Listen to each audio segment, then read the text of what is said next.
Welcome to the Automotive Diagnostic Podcast. We're going to explore ways to sharpen our diagnostic skills, find learning resources, and hear from experts in the automotive field. Hey, what's going on, automotive world? Welcome to another episode of the Automotive Diagnostic Podcast. My name is Sean Tipping, and I'll be your host once again for this week's episode. Joining me on the show this week is John Rogers. John is a mobile technician out of Long Island.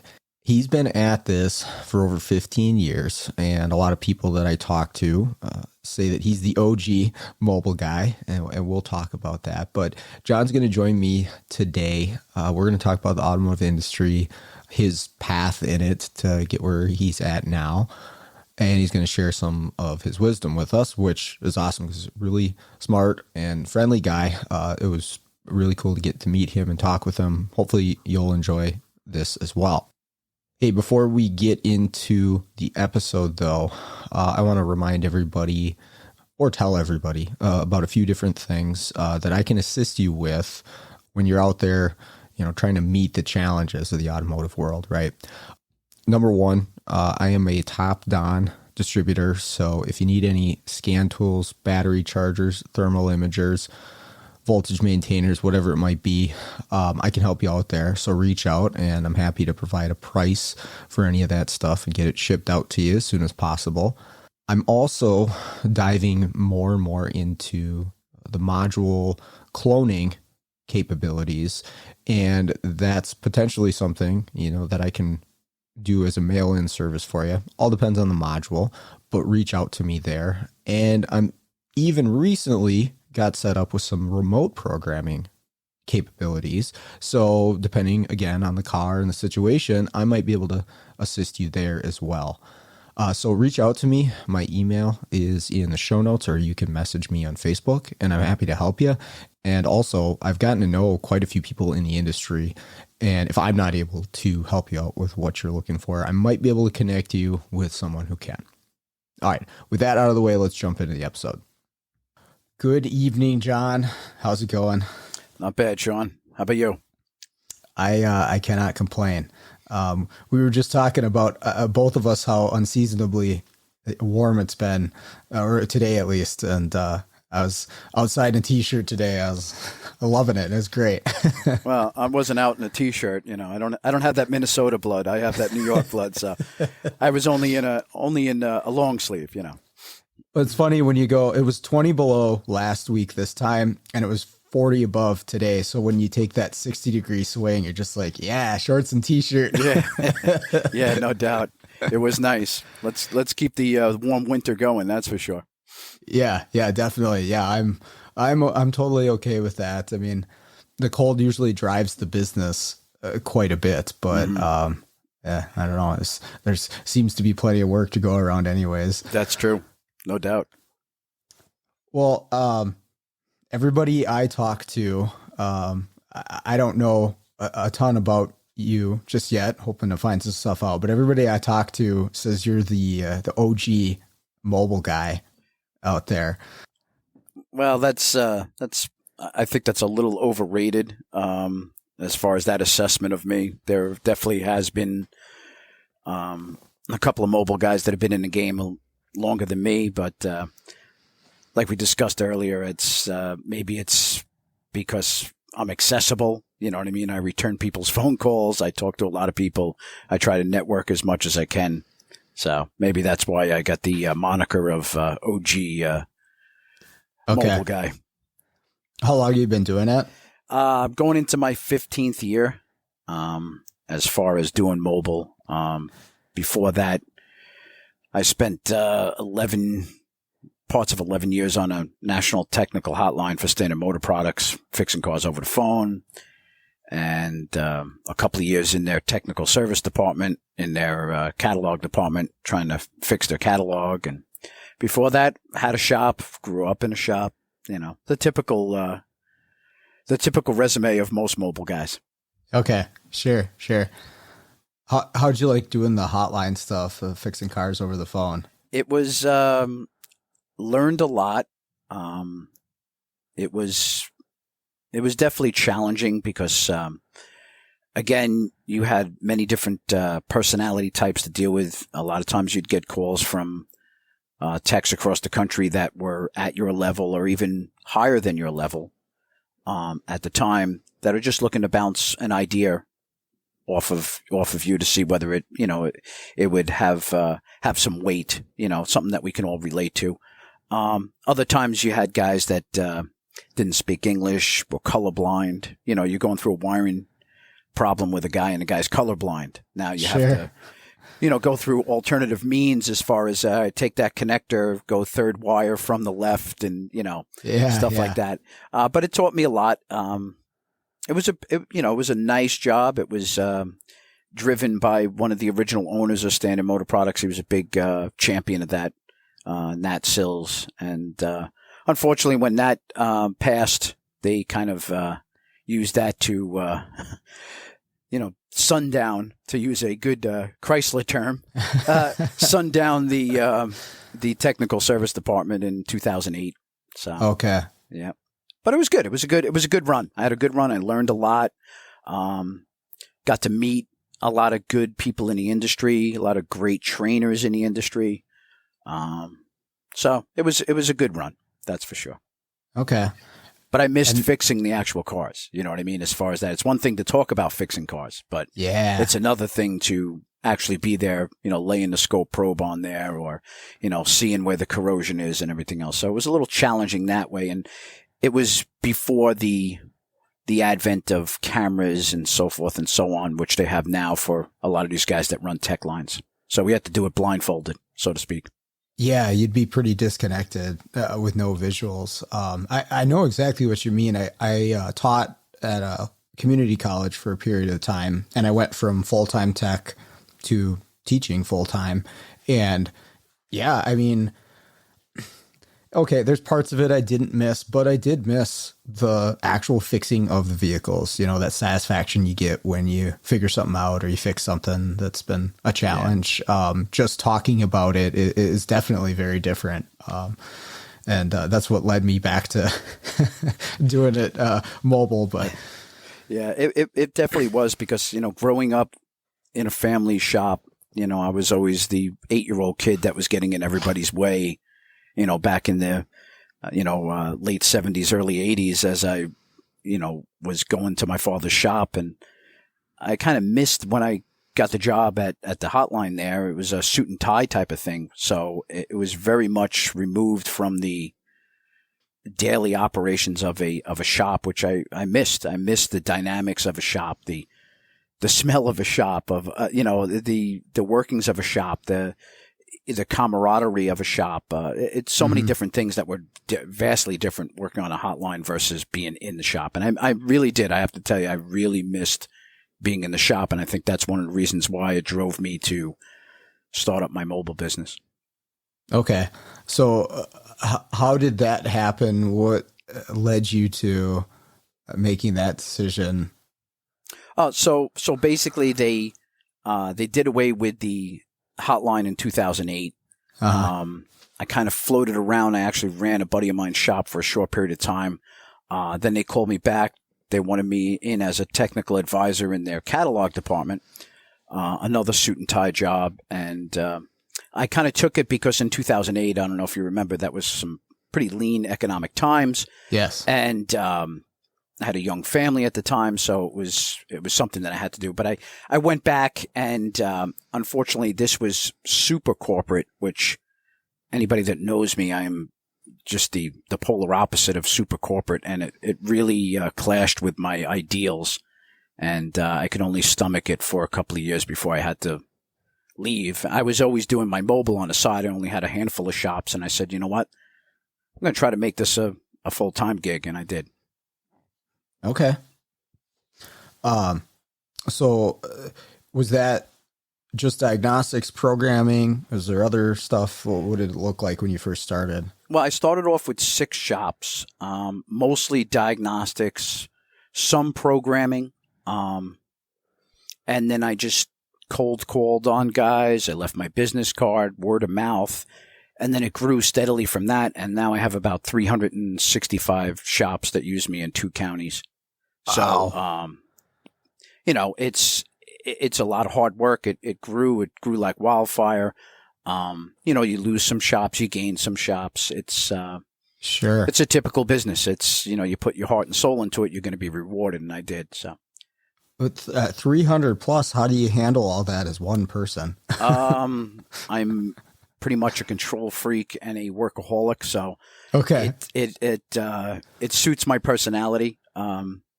If I'm not doing something, that's usually when I start thinking, and when I start thinking, that's not a good thing. So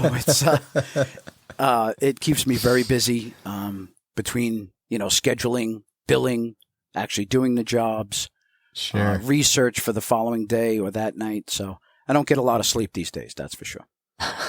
Well, yeah, tell me about it. I know the feeling, and that's, you get done, at whatever time it might be, 5, 6, whatever. But then, yeah, you got a few more hours of, I got to research this car. I got to, yeah, I've been doing a lot of module stuff where I'm like, I got to clone this module over so I can bring it back to this shop tomorrow. And then all of a sudden you turn around, it's 9:30, 10 o'clock, and okay, there's my day.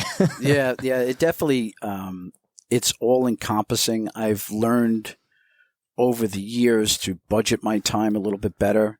Okay. Because I really was putting everything into my business. And like you said, you're researching cars that are haunting you during the day, or that you got coming down for Thursday. Tuesday, you're already thinking about that job on Thursday that that may trip you up. And like you said, I'm also dabbling in the EPROM cloning thing. Self-taught. I have a couple of mentors that have been helping me along that, have been really good to me and stuff like that. And like you said, you look up at the clock and it's 9:30, 10 o'clock. And, I get up at 5:30. So it's not a lot of time to sleep. And then you start thinking about the day and everything else. It definitely can be overwhelming. And I've learned that I've had to do a better job of it because I was becoming like a cyborg. Basically automotive was running my life, so I had to budget my time a little bit better. That's for sure. Well, actually, I'm curious to know a little bit more about that because I can relate to that quite a bit. Oh, it's like, oh, wow, like all I did this week was work and that was it. And then I look back at it, I'm like, okay, I need to carve out some time to do something else, like not just me time. It's weird when I say me time because I like what I do. I love it, but I need to make some time to go like be away from cars and automotive. What did you do? What are you doing? Well, what I've learned here is when I first started, I would work 6 days a week out in the field. Okay. And it was good in the beginning because I would get a lot of work done. I'd have a lot of revenue to buy tooling and to advance my business. But what I've learned now here is that if I work Saturday, my attitude totally sucks on Monday. You know what I mean? You need that disconnect like you talk about. You need at least 2 days of disconnect, of getting away from the automotive industry. Because especially for doing the mobile, you're dealing with everybody's problems. You're the aspirin to their headache. So, it can be very crushing. And like I always talk about when guys talk to me about mobile is you have to be mentally strong. And that's something that a lot of guys don't understand when they get into the mobile game. And it's something that I stress, but how I decompress is, sports has always been my decompression. Okay. I do a lot of sports as far as playing and as far as coaching. Now in my later years, it's more coaching than playing because the body's just falling apart. So, but that is my decompression. When I'm out on a baseball diamond or I'm on the ice rink, I'm not thinking about that car at Joe's Auto Repair, that 2019 Nissan Rogue that I wasn't able to program or whatever. I'm not thinking about that. I'm thinking about what am I going to do at my next at bat, or what kid is going to play center in the next game. So that really disconnects me from everything automotive. Yeah. We had talked initially, and we share that with playing hockey. I'm in an adult rec league, and yeah, when you're out there skating, you almost can't have your mind on anything else. Right? No, that's when you get hurt. yeah. Or let that guy get past you and score a goal because you're off somewhere else. But it definitely it draws your mind in, and the rest of your problems are gone. So you need that disconnect. This, like I said, the mental aspect of the mobile game is crushing. And it just gets worse and worse every year, trying to keep up with technology, keeping up with the customers. And there's so many limitations, those limitations that the OEs put on us with getting information or getting programming data. And, it's that whole thing of hurry up and wait, to get stuff. And you just need to disconnect, because if you don't, you're going to go down a bad road. And what I've learned from talking to many guys across the country that do diag and programming, not just mobile guys, but brick and mortar guys, is they're all type A personalities. They hate to lose, and they take things personal. I take things very personal. It's me against that car. And if I don't like losing, ask anybody that knows me. I do not like losing. So I take it very personal. And when you do take it personal like that, it can really wear on you mentally. Guys that don't care, hey, my car runs. How many times have we heard that? My car runs. Who cares about Mrs. Jones's car? Yeah. Well, Mrs. Jones's car is on my mind at 2:00 in the morning, to the point where, I keep a pen and pad next to me. I don't know how many cars I have fixed at 2:30 in the morning where I wake up and I'm like, oh, Christ, I didn't check that. And I write something down before I forget it, and then I go back to sleep, and then the next morning I have something to go on. It's happened more than once, Sean, that's for sure. Oh, for sure. I know that, where you're just like, oh man, why didn't I check that? Like, that's obvious when it comes to you several hours later. Or you're talking with your wife, and your wife looks over at you and she's like, you haven't heard a word I said, did you? And I'm like, no. What do you think? You're thinking about that car, aren't you? I'm like, yeah. It's universal. It's very universal, our mindset. And that's what makes us problem solvers. And that's what drives us. It's, like I always say, listen, if you're not getting your ass kicked every day in this business, you're not fixing hard cars. You know what I mean? It's just the guys that are out there saying that they fix everything the first time and they never get beat and everything else. My hat's off to them if they're telling the truth, but I think you and I know differently. Yeah, there's some cars out there they definitely have not seen. Yeah. I think that's part of why I enjoy what I'm doing so much, right? Is that it is challenging. And I've had jobs before where they're just boring because, okay, I figured out what I need to do and I just show up and I do it, and ho-hum, I do put in my 8 hours and that's it. Whereas this job is rarely, if ever, boring. Maybe you have an easy job or even an easy day, but I mean, there's always going to be something that pushes your limits or challenges you in a way. And that's part of why I like it, because I'm so in it. I'm never just like waiting for the clock to tick down to the end of the day. I'm like, I got to fix this car. I'm in this car. All of a sudden 2 hours are gone, Yeah. You get immersed. You really do. And like I said, you take it personal, you have to take it personal. Anybody that doesn't take it personal, in my opinion, is not good. Yeah. All right.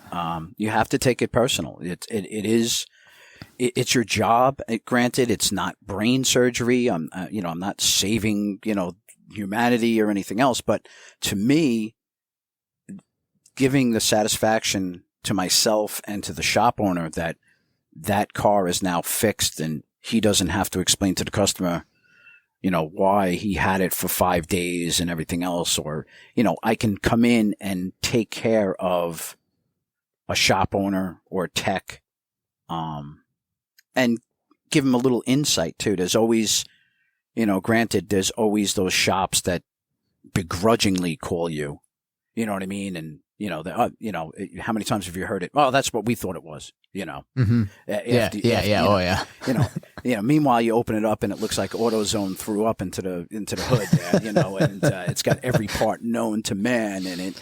And why did you change all of this? Well, it needed it. Well, obviously it didn't need it because the car is still broken. But I do thoroughly enjoy working with shop owners, and I think for the most part, most of the shop owners and most of the techs understand what we do and appreciate that. Mm-hmm. I'd say the vast majority, and it's way better in my personal opinion than dealing with the general public as a whole. Not every single customer. There were some great customers when I was a tech, but when you look at the percentages, dealing business to business with other shop owners and even the techs I like working with, I would much rather do that. Yeah, I absolutely do. No general public, no unregistered businesses, not the guy working out of his garage, not, I want to keep it professional. I want to keep it discreet. Like I always tell the shop owners, I come in, nobody knows I'm there. I charge X, you charge Y. We all eat. We all go home to our families, and it's a great day. Yep. Yeah. I just want to be that ninja. You don't even know I'm there. That's a great description of ninja. That's right. In, out, done. That's it. Yep. I've definitely had a few shops that, try handing out my number. I catch it. I do a better job of catching it now. Like, hey, yes.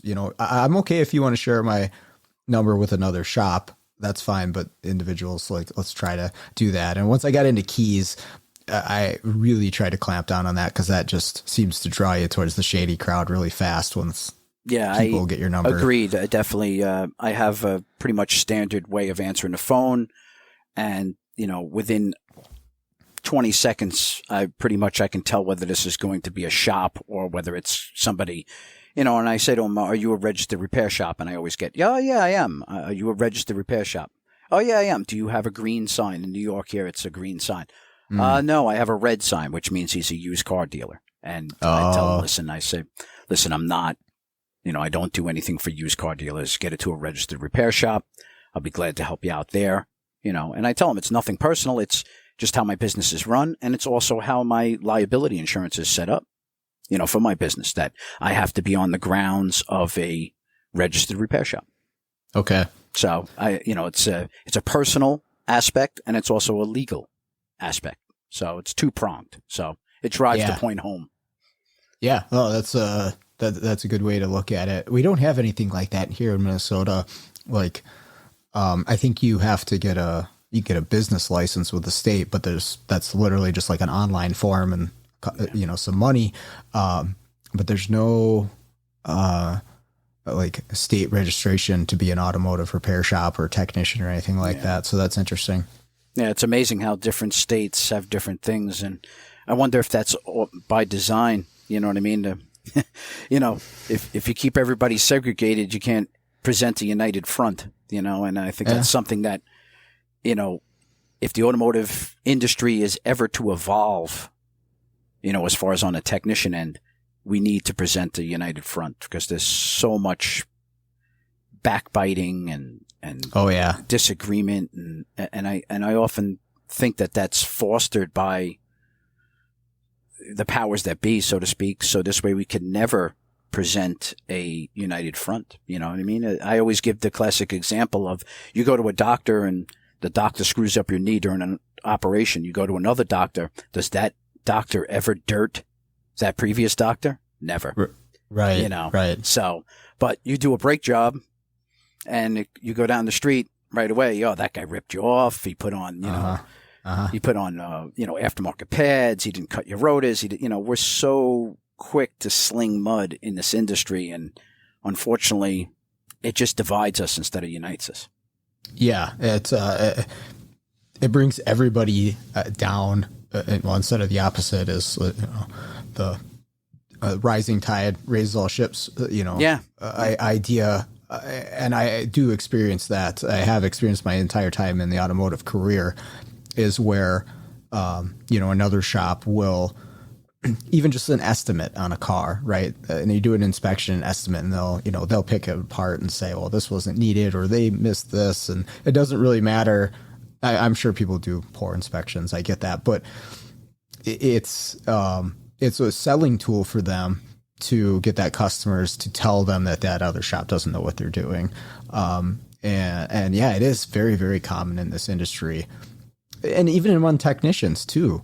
Yes. You see that in a lot of the groups and stuff like that, where people will be, tearing each other down on a regular basis for, I don't know, to me, what seems like, ego a lot of the time that's driving it. But it's all driven by ego, and that's and that I pretty much don't comment or don't belong to a lot of Facebook groups. Because there's a lot of armchair quarterbacks in those groups, so to speak. Yeah, I know. And everything is driven. Everybody's an internet warrior. Everybody's driven by ego with that and everything else. And, I've been a victim of it, and I've also been, I've let my ego get the best of me a couple times too. There's no doubt about it. I'm going to admit that. But I find it that I like to keep like I always say, I like to keep my circle small.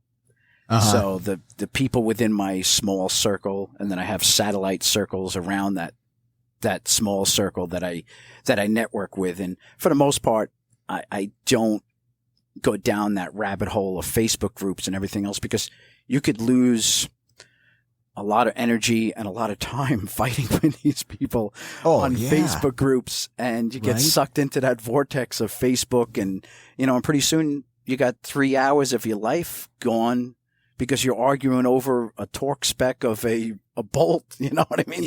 Something trivial as that. And yes. I've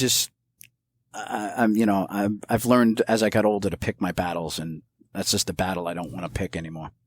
Well, right. Yeah. You could endlessly comment and get involved with stuff on Facebook. Seems to be the common one, but whatever social media you bring up, or forums even, and not only is it going to waste your time in the moment to get into an argument with somebody in a comment section, but it's going to make you feel like crap the rest of the day too, if it's a negative interaction, right? Like that takes a toll on you for the rest of everything you're doing in your real life. And I had Facebook on my phone for a long time, and that's how I found a lot of the groups that I'm in, but I took it off my phone, and it's fantastic. So I'm still on Facebook, like if I get on my computer and I can reach out to people through Messenger, but like it's not always there. And boy, my attitude and just happiness just went up after I took that off, honestly. Same here. You know what I mean? Like I say, I keep my circle small. The guys that are within my circle that I network with almost daily are, we fly underneath the radar. We bounce things off each other, and we have a good relationship. It's a good give and take, and there's no animosity. There's no, backbiting. And like I said, you just don't want to expend that energy towards that, because it just is counterproductive. When you first started out, did you have a network of people to? No, not at all. Pretty much. Okay. I had a couple of guys. I was very thankful to foster a good relationship when I was at Standard with John Thornton. Oh, nice. And John and I, have interacted over the years, and I'm very careful about not calling him for everything, when I first started and everything else. And we still, I consider him a friend of mine, and a mentor, somebody that I've always looked up to. I like his approach. I often say that he thinks on a totally different level than most human beings, Yeah. I was in one of his classes last night, so I can attest to that for sure. And humble and, approachable and everything else. And he's just all around good guy. And he was probably the one guy that I leaned on a lot when I first started my mobile business, because he already had a mobile business at that time. And he taught me a lot as far as, don't be afraid to charge, because you're going to need revenue to buy tooling. And, there's one thing in the mobile game is you pay. You're always paying. Mm-hmm. Then eventually, after I gained some momentum and everything else, I started having my own little network of guys that I lean on. We have our own messenger group that we all lean on one another, and then, like I said, then I have satellite groups that I lean on and stuff like that. It's just nobody can know it all, and it's right. important to make sure that you bounce something off of somebody. You may not necessarily like the answer that you get, but at least you're getting some type of intelligent feedback, That's important. Or just a different perspective on the problem. Sometimes maybe it's not the answer that you get, but it makes you think about it in a different way. And then that leads you to figuring it out. That's happened to me plenty of times. Yeah. It's important to have different aspects to the same problem. You take 5 great technicians and you give them a no start on a 2007 Nissan Altima. I can almost guarantee you that probably you're going to get 7 different approaches to that.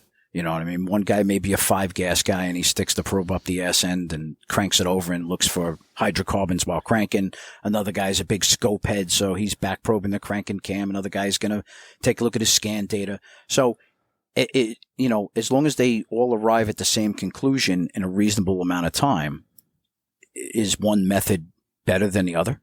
I don't think so. I think it's just personal preference. Mm-hmm. Yep.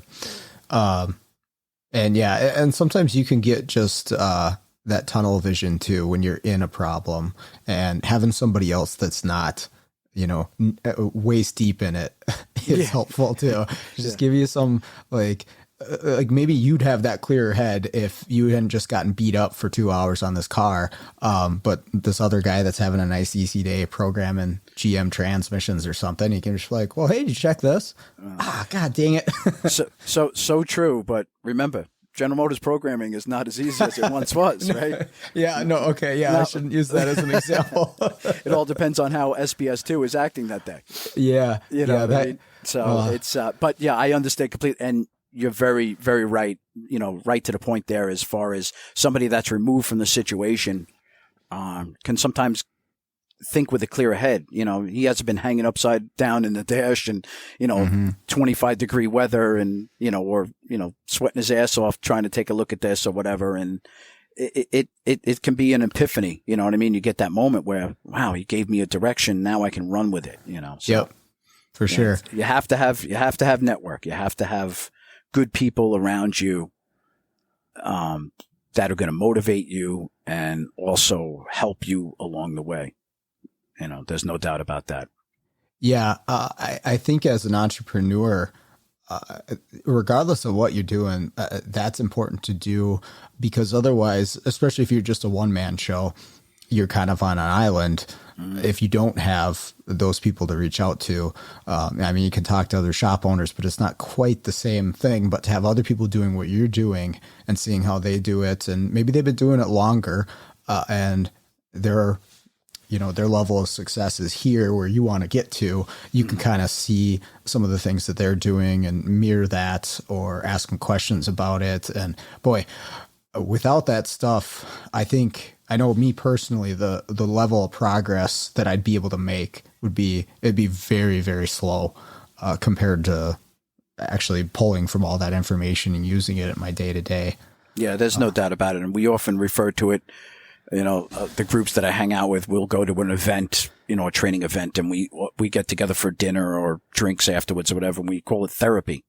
You know what I mean? It's actually therapy it's therapeutic to actually talk about this with somebody within the field. It's not something that you can talk about with your wife or your best friend who's a lawyer, or, they just don't get it. They're not immersed in it. So when you go to a training event and there's 20 guys at a table and, everybody's talking about and commiserating about this, and it's therapy. It's, some people call it a bitch session, you can, whatever you want to call it, but it's therapy. That's for sure. Yeah, sometimes that's what it is. It's just like venting about the frustrations or struggles of your day. I'm not even necessarily looking for an answer here. Maybe I'll get one, but it's just like, man, TLC sucks today. I hate it. and everybody else can relate to it. So Yeah, I don't no, know. definitely. There's days that I just, you can't fix a sandwich. You know what I mean? Yeah.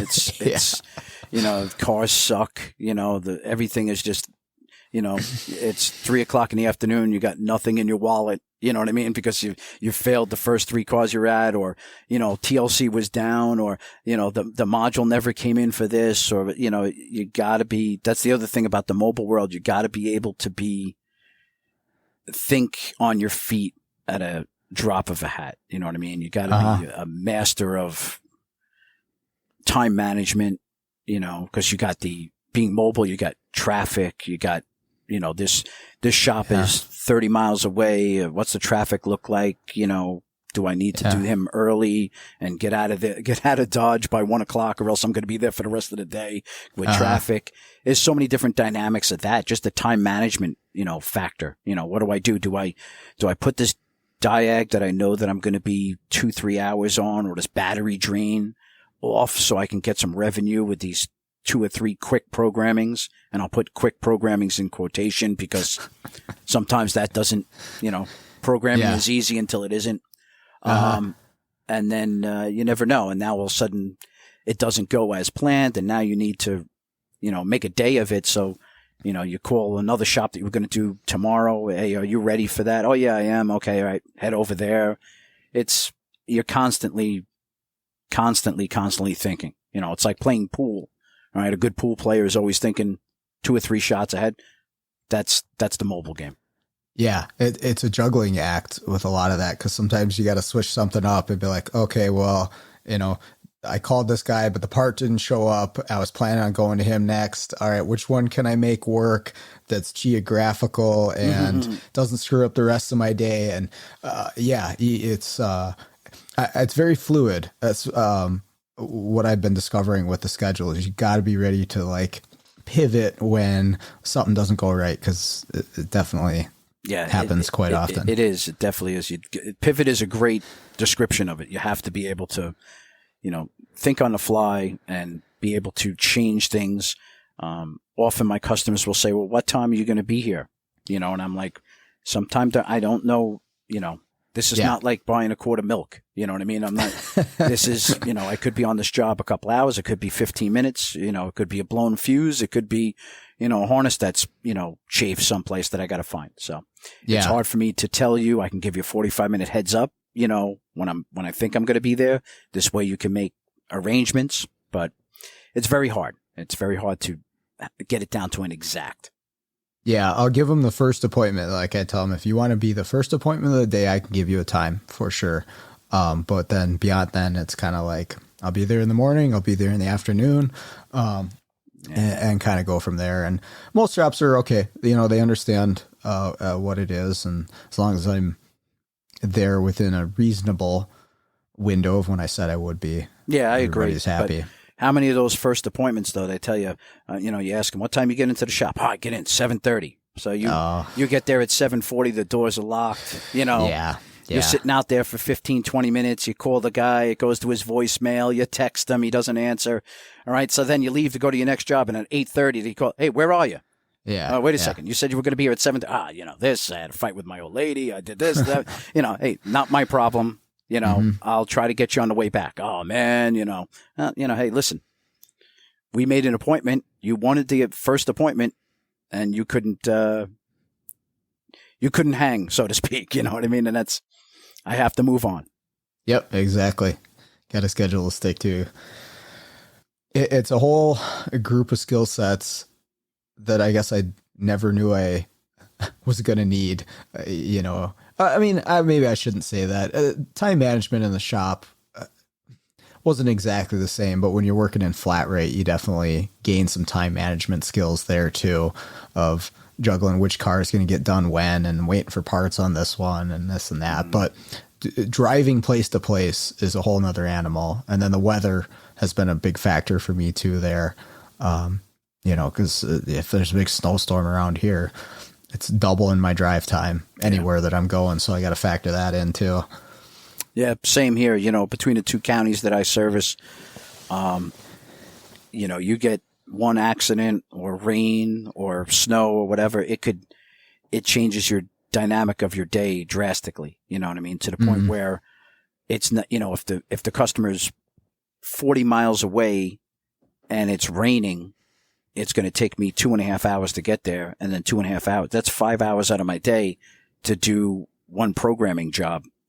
I may be more apt to call them and say, listen, I'll hit you tomorrow when the weather clears up. So this way I can get in a half hour and get out in a half hour instead of spending 5 hours in traffic.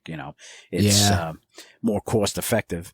Sometimes they, agree, and sometimes they don't. And then you're just going to have to bite the bullet and spend the time in traffic. But it sucks sitting in traffic when you're not making any money. That's for sure. Yeah, no kidding. So you're out on Long Island, is that correct? Yeah. Correct. Okay. All right. Yeah. And so I'm not too familiar with the area. Is that like real big, heavy metro area? Long Island is about 90 miles long. It's more of a suburbs. All right. And the two counties that I do, Nassau and Suffolk, probably encompass about 70 miles. Okay.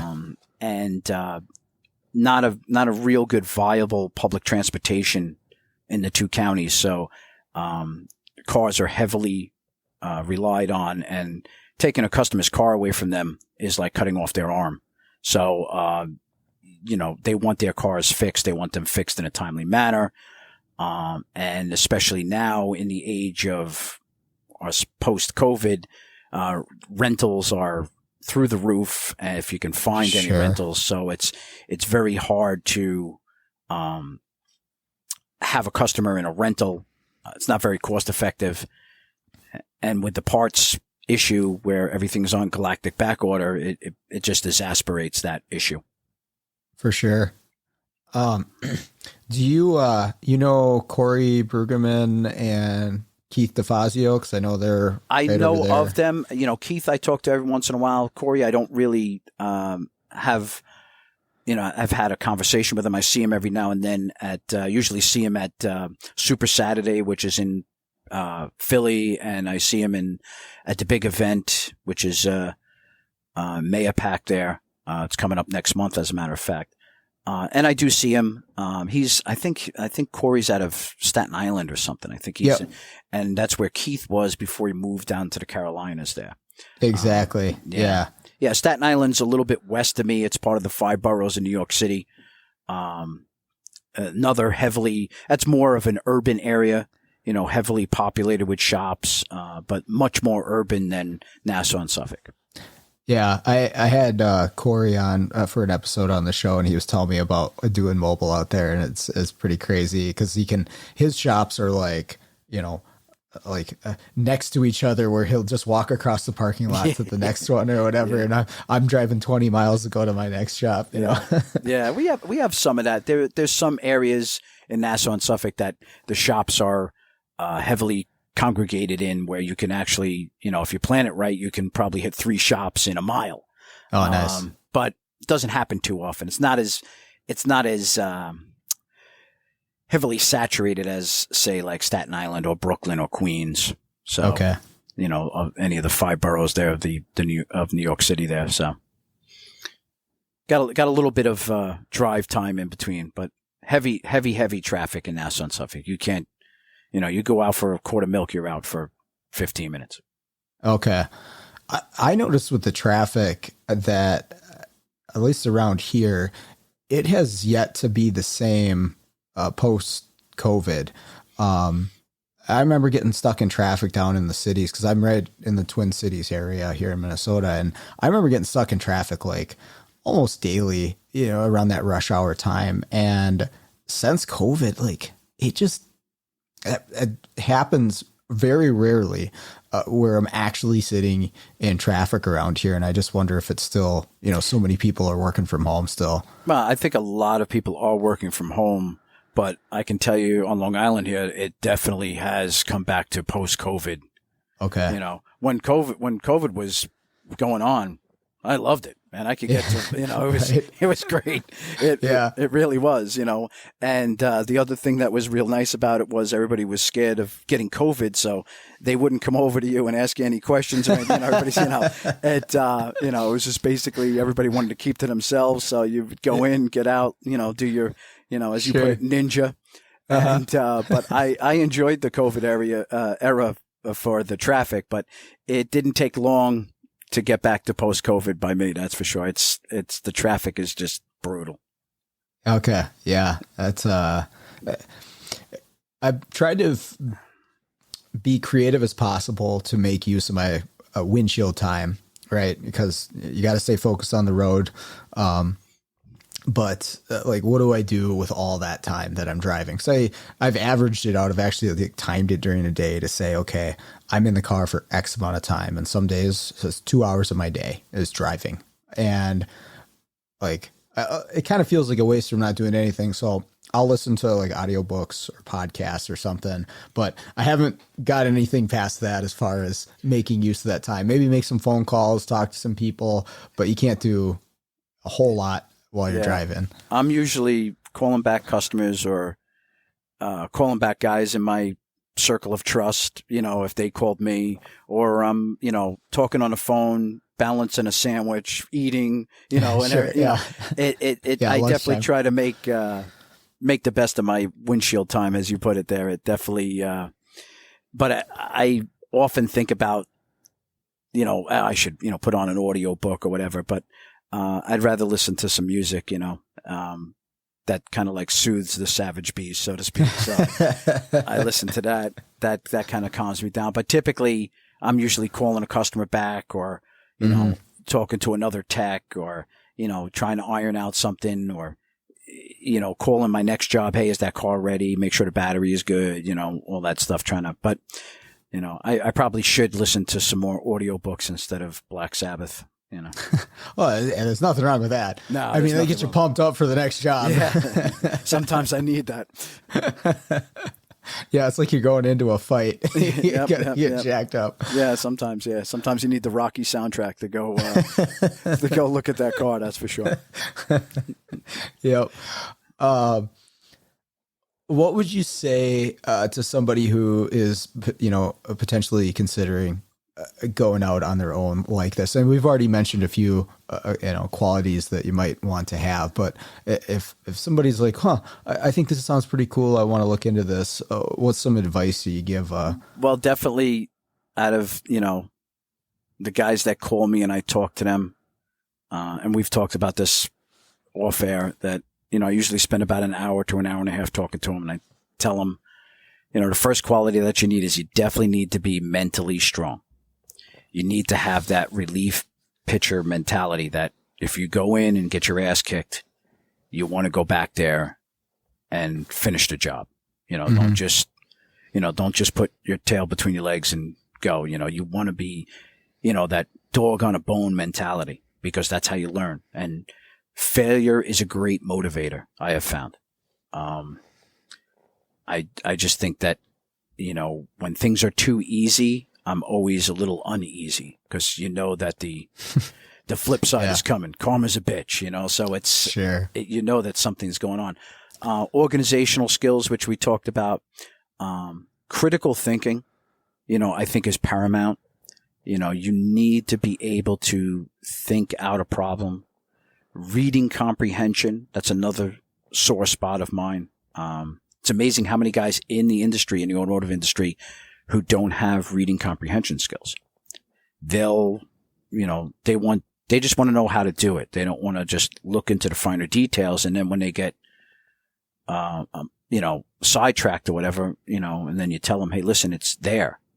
I had an instance today. A shop called me and they wanted to know whether there was a reflash. They found a TSB for a reflash for a 2019 Honda CRV for a P0172. So I said, give me the VIN, give me the calibration, pull it, and I'll take a look when I get a chance, while I'm eating lunch, driving down the road, everything else. So I did, and, went on Honda, and sure, there is no TSB for this 2019 with this 172. So I said, you know what? Let me check all years. So sure enough, there's one for a 17 to 18 CRV. So I said to him, I said, there's nothing for a 19. Where'd you get this TSB from? And he sends me a text of this 17 and 18. And I said, did you read the TSB? And he's like, well, it just says it needs to be reflashed. I said, first off, it's for a 17 and 18. Mm-hmm. And I said, and it's way more than just a reflash. They're talking about camshaft replacement. And the guy's like, huh? You know, the TSB is like 30 pages long, and this is something that is definitely a void in our industry as far as reading comprehension. There's basic math skills, definitely computer skills. How many times, I've learned so much about computers, just loading programs and doing stuff like that I would have never learned.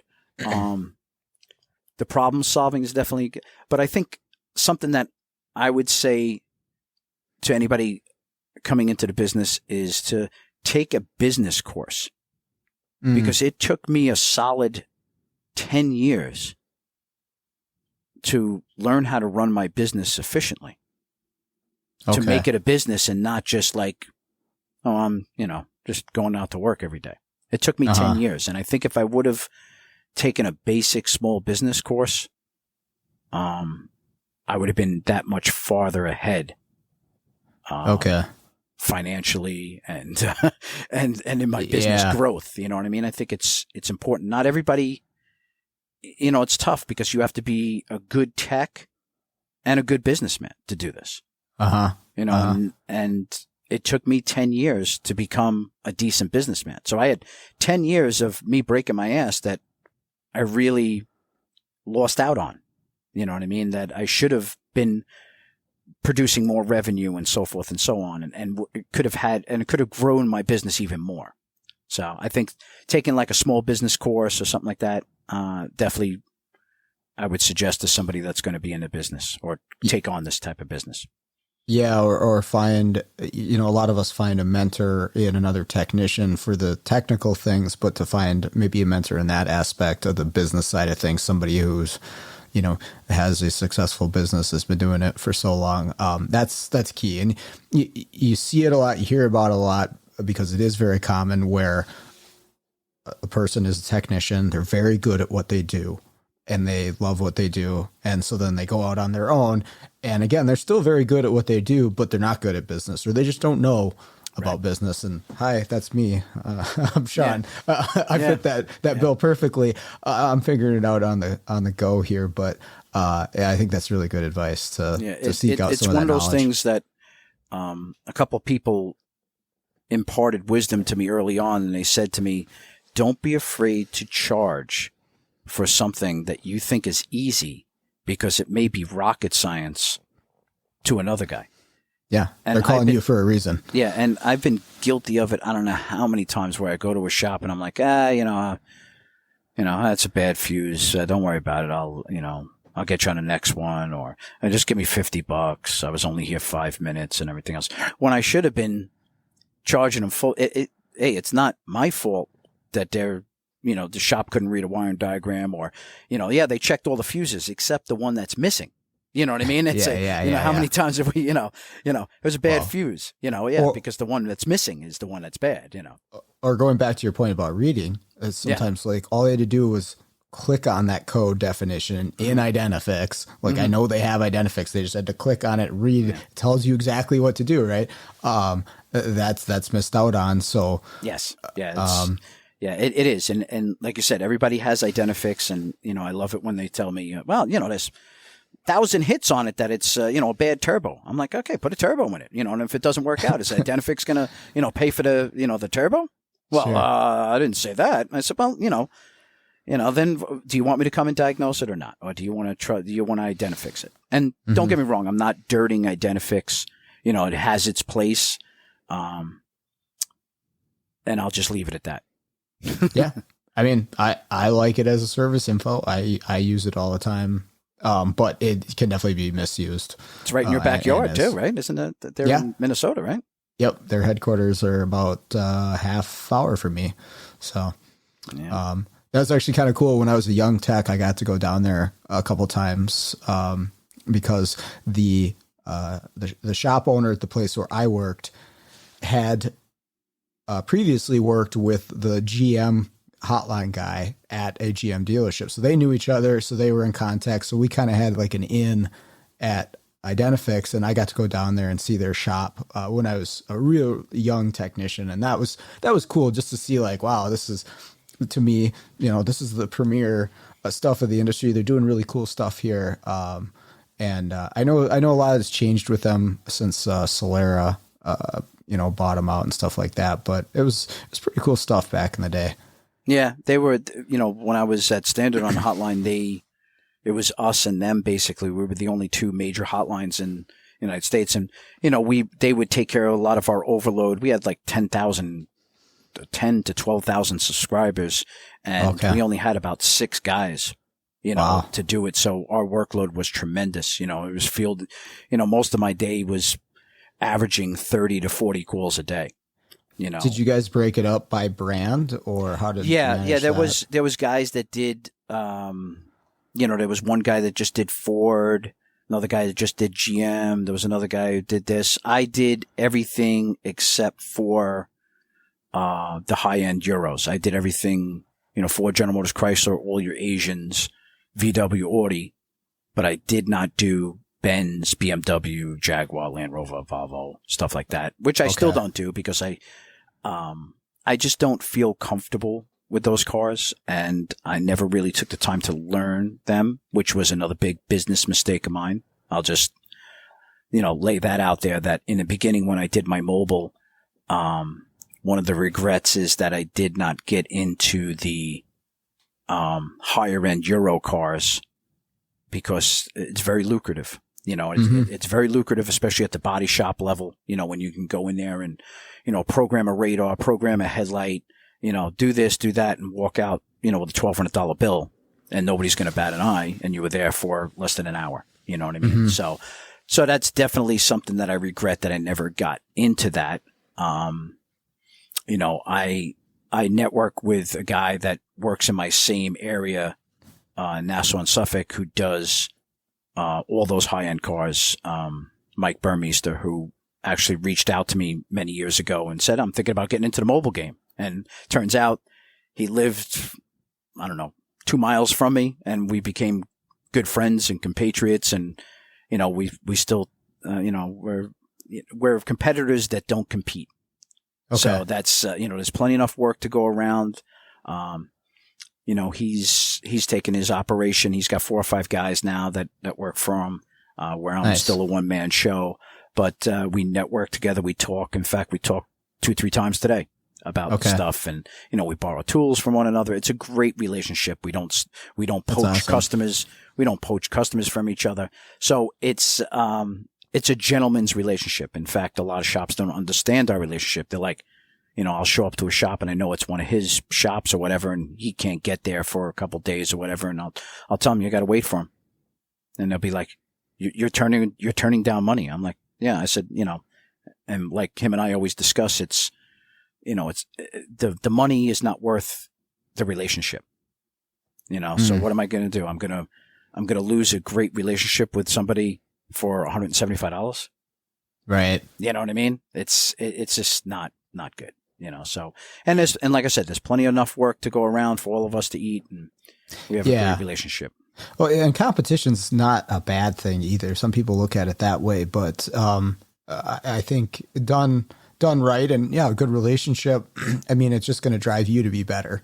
Right. Because maybe you're looking, how are they doing this? How are they running their business? Oh, I'm missing out here. I could be doing better here. And without that, you're just kind of, hey, it's the status quo. I'm doing what I'm doing, and there's nobody else. So I don't really have to get any better. Yes. Competition is always a good, some good competition is always good, and it drives you. Like I said, I'm a big believer in failure is a great motivator. So, and again, I don't like to fail. Yeah, I mean, nobody does, but we definitely kind of bring it on ourselves when we're tackling the big problems. But yeah, you learn the most, right? When you get your butt kicked, when you really, really struggle through something that pushes you to your limit, like that's where you get better. I can't think of a single time where that's happened where I didn't come out of it with, more knowledge, a better perspective, a better attitude on something where it's been good for me down the road. And so you look back on it and yeah, maybe you hate it during the moment, but hey, that was worth it, right? That struggle that you went through, that's so worth going through. You evolve, as a tech, and you gain knowledge that way, and you learn for the next one. And then the next one isn't as bad. And then the next one after that is even easier. And the next one after that is, and once you start putting together, again, it goes back to the critical thinking skills, and reading comprehension, and so forth. And you just need the knowledge, and unfortunately for years, this industry has been flooded with, little Johnny who didn't do well in high school. Let's put him into the automotive field.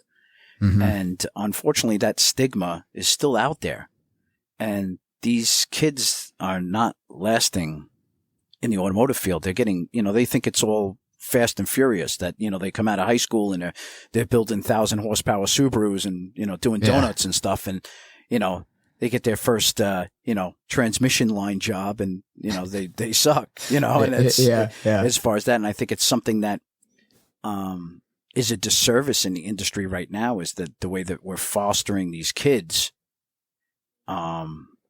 and putting these kids in this, like I said, the stigma is still there, where we're putting these kids that aren't academically doing well in school, and we're pushing them into the automotive field where they're never going to succeed, because no more can you be the guy that just puts together nuts and bolts and succeed in the automotive field on a bigger level. You know what I mean? Hey, you could make it viable for a couple of years, but you want to work with your mind, not your body.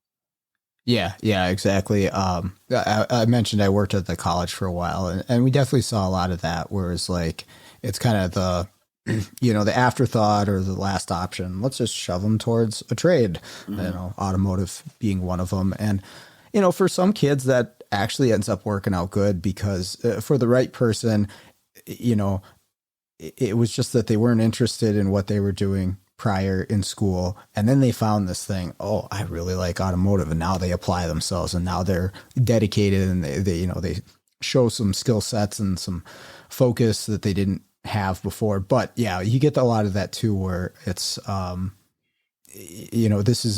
this is actually a very technical job that requires a lot of, like you say, critical thinking skills and mechanical aptitude and all that stuff that goes into it. And if you don't have that, man, this makes this a tough thing to make a good living out of, even just as a average technician. Yeah. It puts you into a dead end. I call it the cycle, and what happens a lot of times is these kids go, it starts in high school. The high school guidance counselor says, hey, little Johnny's not doing too good. He's got a 2.0 average. Let's, maybe you ought to, go into a technical school. So they go into a technical school, and then they get into the dealer world, and they usually end up on the dealer world as a quickie lube tech, as a line tech. All right. So they're doing their, 40 quick lubes a day, at 20 years old for $18 an hour or whatever. And the dealership says, hey, listen, we're going to give you training eventually. We're going to do this. We're going to do that. And they never do. You know what I mean? And what happens here is it's the, rinse, wash, repeat type of thing here, where, the kid after 2-3 years, he's making now $20 an hour. He's still doing 40 quickie lubes a day.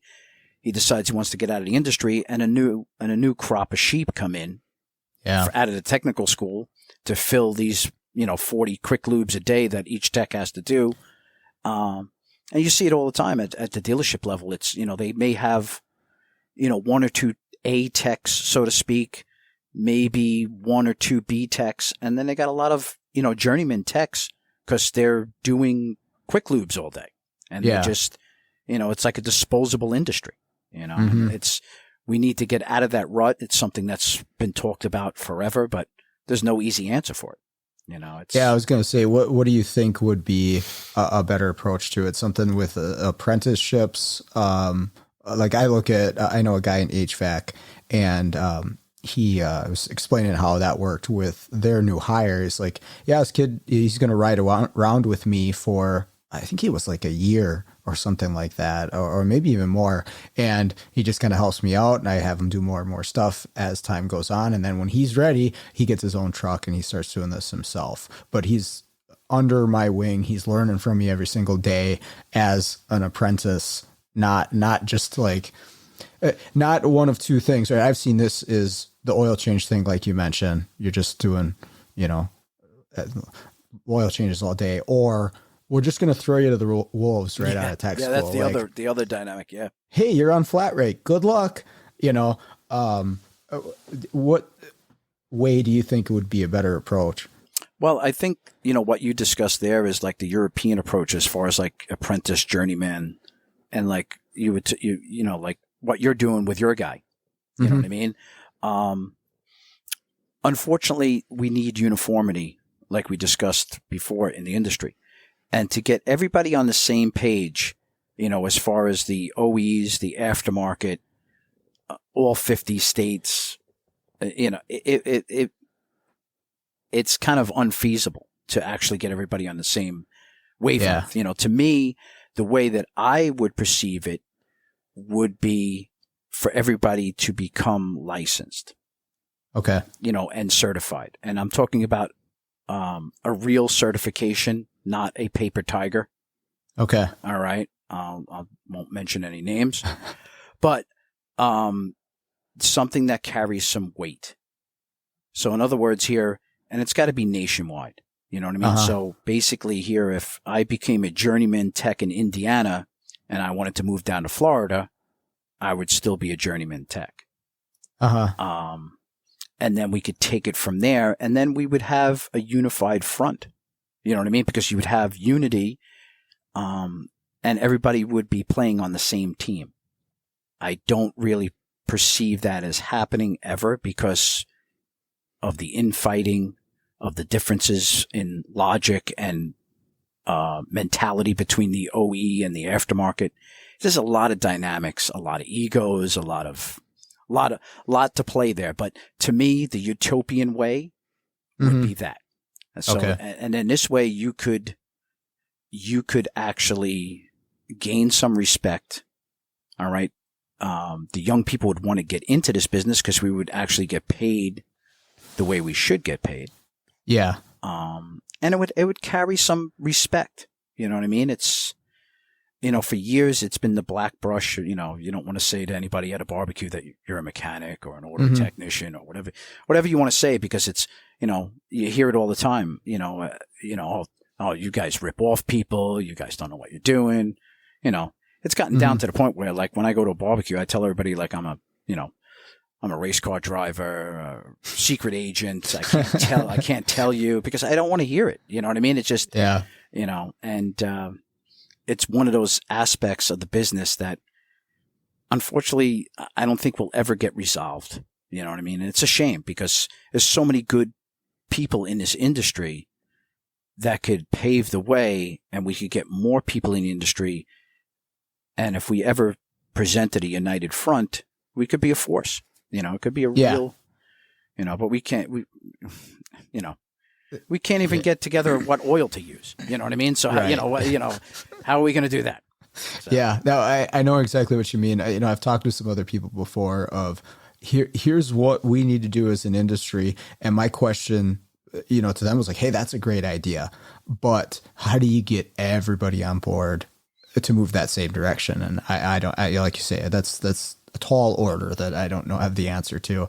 One of the things I always thought it was good or would be helpful to get young people interested into the industry is to give them and to show them a path, right? So once you get into this industry, here's where you can be. Whereas, right now, for most people going into this industry, it's like, you're going to be a tech, and okay, maybe you move up the level at the dealership or whatever, but like, you're going to be a tech. That's it. And you could achieve that within a few years, and you're, one of the top techs at your shop. And then, you just do that for for 30, 40 years. Is that it? Whereas other lines of profession, you maybe have a pathway to advance in that career. And I always thought in the automotive industry to have something like that, like here's where you can be, here's what you can do in this industry, would draw more people in. But again, I don't know exactly how to do that or what that looks like. It's an excellent point. And I think you're right. There's always, I have 2 kids in college right now, and, one's going into education, the other one's going into architecture. And there is that pathway, that they laid out in college about progression and everything else, which is like you said, it is sorely missed in the automotive industry, because it's kind of like a flatline path. You know what I mean? Hey, you become a tech and you do that until you drop dead. Well, that's the thing is, you're going to start making less money as you reach, 40, 50, 60 years old. Whereas other professions, you might be increasing your salary at that point in your life. Yeah. Yeah. Well, we need, it need more diversity or branches that you can branch off to, as far as a tech. I think that's one of the answers. I don't have all the answers either, Sean. Believe me. I have, been in the industry since the late 80s. So it's very, looking at where we've come from the late 80s to now,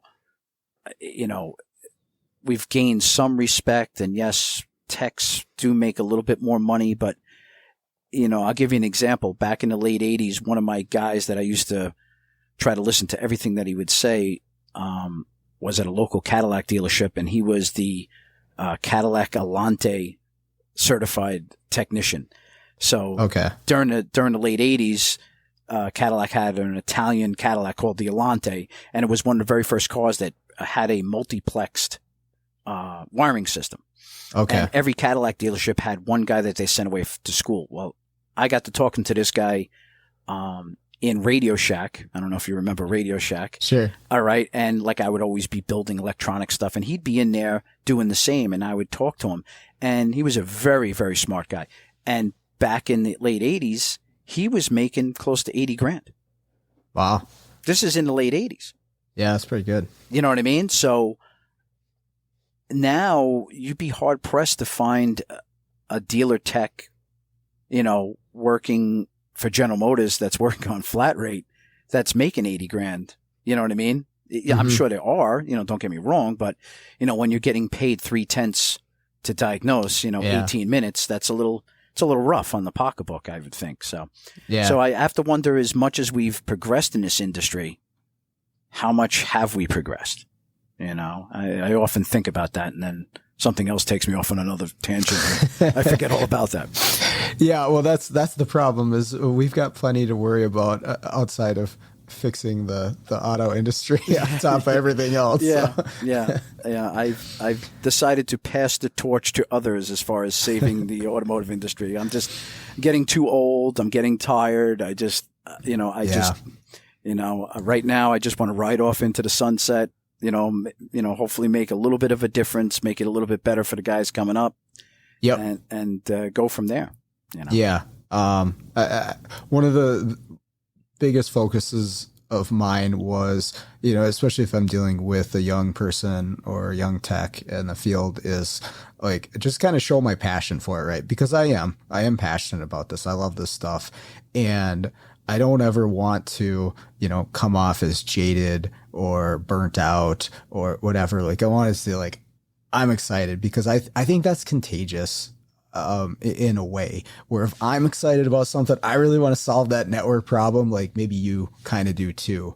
And that's on a real small level. That's always what I try to do, is just spread that excitement about, fixing cars. And that's a great mindset. And I share that mindset as far as fixing the cars, but I have to be perfectly and brutally honest with you. I'm burnt out on the industry. Okay. You know what I mean? After so many years of being in different facets of the industry, I am definitely burnt on the industry. I try to keep it covered, You know what I mean? Because it can jade you, but I still get excited about fixing cars. Don't get me wrong. You know, like you said, I want to fix that network problem or that no start that's been to 4 other shops and I know I can fix it. You know, that I still get excited about. But as the industry as a whole, I'm kind of burnt. Okay. Yeah. Well, I mean, it makes sense if you see the same, you know, things from it at time and time again, it'll wear you down for sure. Yeah. Yeah. It definitely get tired of pushing that rock, you know? Right.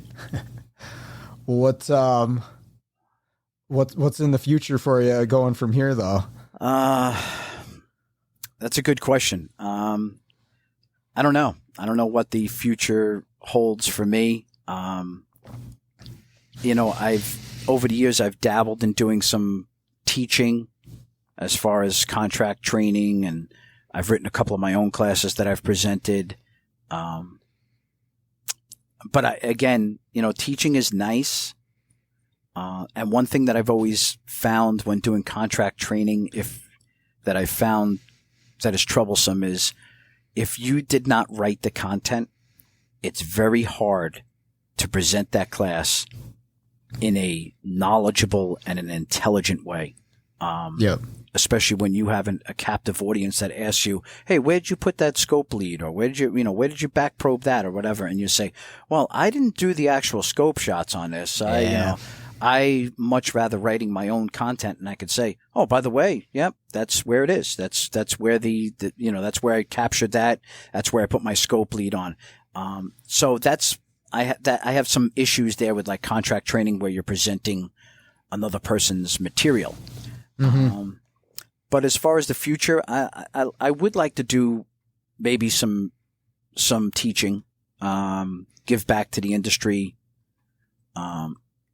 maybe recapture my love for the industry, so to speak, right.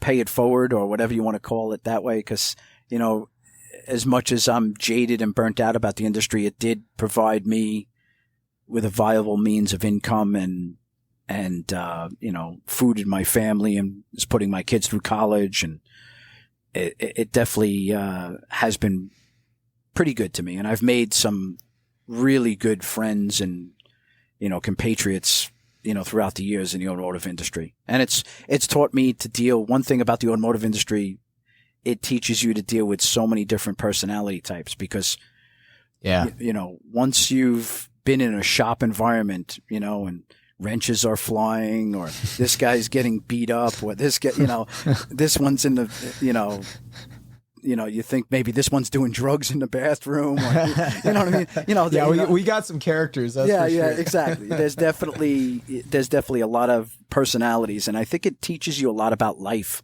where you can almost handle almost any situation, because so many situations occur in the automotive world.